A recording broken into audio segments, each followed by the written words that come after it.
This is episode 3 of my Copic coloring hair series. This time I'm going to do a ashy blonde, light brown haired fairy from the greeting farm called Fairy Queen Anya. I chose her because I wanted to try to share with you guys how I would approach coloring braids. Normally I start coloring images with the highlights, but this time I really wanted to concentrate on the braids and try and get the shading in correctly. So I took a medium to YR color and I tried to lay in where I thought the shadows would be.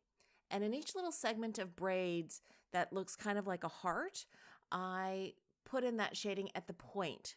So where the braid segment enters the top of the next braid segment. And then behind the braids, I laid in that same shadow.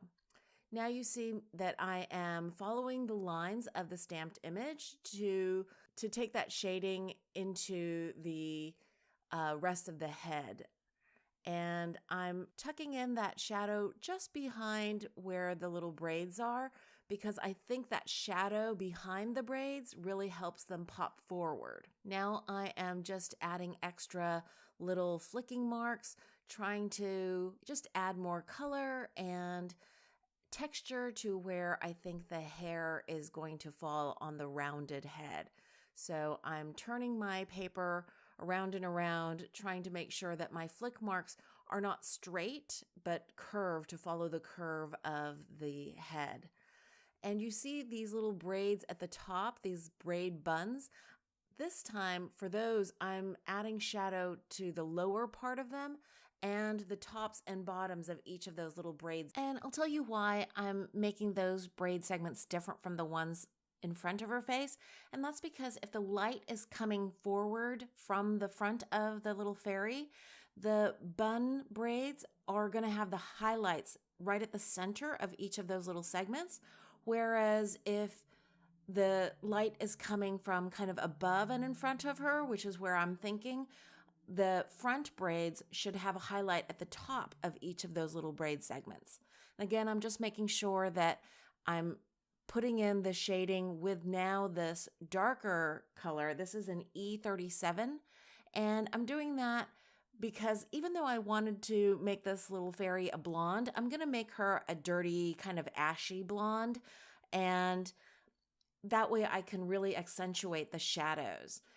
Sometimes when I'm coloring, I will switch up what I start thinking I'm going to color an image. And initially I had thought I was going to make her a really bright blonde, but after I started really focusing on the braids, I decided I really wanted the contrast with the darker kind of E color rather than having everything in the YR and Y families. So again, I'm just shading in each little segment of braid, taking my time, and I'm trying to make sure that her little crown, where the shadow would cast from that, also gets shading. The little side segment of her hair on the left side of her face will also get shading. Anywhere where you think something will cast a shadow or where the light won't reach as far, like in the segments for each of the braids, that's where I want to make sure that I add those shadows. And now you see that I'm using my lightest tone. This is a Y21, and I just wanted to add this brighter yellow undertone to everything. So I'm not being really careful about that. I'm just basically flicking enough color with that lightest tone so that I get a good bright yellow undertone to everything.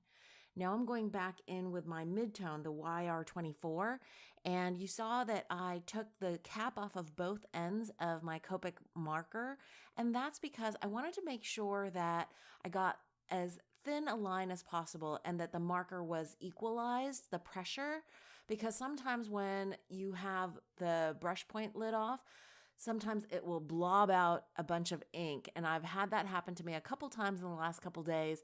And I didn't want that to happen when I'd come so far with this image and its coloring. And I did that again with the darkest shade. And this is, as you all probably know by now, my last step, or my second to my last step in this case, just putting in really light, thin flicks with the darkest color so that I can reestablish those darkest shadows after I had added the lighter YR24 and the Y21. I wanted to make sure that E37, that darkest pigmented marker that I'm using, I could reestablish those shadows so that I get that full range of color from really light to really dark. And I'm just making sure that all those little nooks and crannies where the shadows would be the deepest get that final extra layer of that E37.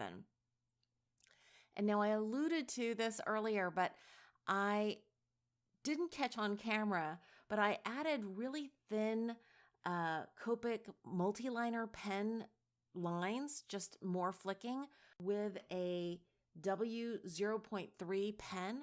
And that's because I wasn't as careful as I wanted to be when I was reestablishing those darker shades.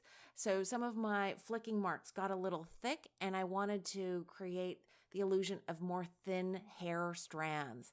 So I did add that after the coloring video, and you'll see that in the final image. And that's it for coloring up this cute little greeting farm fairy called Fairy Queen Anya. I hope you enjoyed this process video. If you did, please give it a thumbs up.